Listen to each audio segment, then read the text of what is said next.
Friends image نبی channel کی طرف سے میں آپ سب دوستوں کو خوش کہتا ہوں فرینڈ میں امید کرتا ہوں کہ آپ سب دوست ٹھیک ٹھاک اور خیریت سے ہوں گے۔ فرینڈز آج کا ہمارا ٹاپک ہے احساس تعلیمی وظائف کے بارے میں۔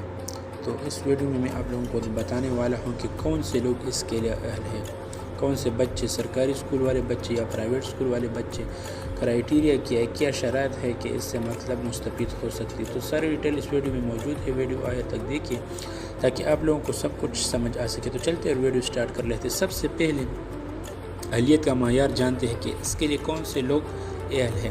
سب سے پہلا شرط تو یہ ہے کہ مطلب وہ بچے جن کی عمر 4 سے لے کر 22 سال کے درمیان ہو، یعنی 4 سے لے کر 22 سال کے درمیان ہو، وہ اس سے مستفید ہو سکتے ہیں۔ دوسرا کرائیٹیریا کیا ہے، جو کچی سے لے کر 12ویں جماعت تک ہو، وہ اس سے مستفید ہو سکتے ہیں۔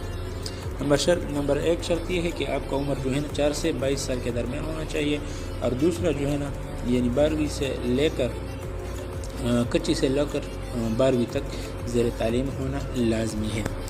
تیسرا کرائیٹیریا کیا ہے؟ تیسرا کرائیٹیریا یہ ہے کہ مطلب اس پروگرام میں سرکاری اسکول کالج کے ساتھ ساتھ مطلب پرائیویٹ ادارے بھی اس میں شامل ہے، وہ ادارے جو ایجوکیشن ڈپارٹمنٹ سے منظور شدہ ہے۔ چوتھا کرائیٹیریا کیا ہے؟ چوتھا کرائیٹیریا یہ ہے کہ وہ بچے جن کی حاضری 70% ہے، یعنی مطلب اس کے لیے لازمی ہے، وہ بچے اس سے مستفید ہو سکتے ہیں۔ جن کی حاضری 70% یا 70% سے اوپر ہے تو وہ بچے اس سے مستفید ہو سکتے ہیں۔ جن کے مطلب 70% سے حاضری کم ہے، وہ اس پروگرام کے لیے اہل نہیں، وہ اس پروگرام سے فائدہ نہیں اٹھا سکتی۔ تو فرینڈ میں امید کرتا ہوں کہ آج کی ویڈیو آپ کو اچھی لگی۔ اگر آپ کو اچھی لگی تو پلیز میرے ویڈیوز کو لائک کر دیں، اگر چینل پر نہیں ہے تو چینل کو سبسکرائب کر دیں۔ ملتے ہیں نیکسٹ ویڈیو میں، تب تک کے لیے اللہ حافظ، گڈ بائے، ٹیک کیئر۔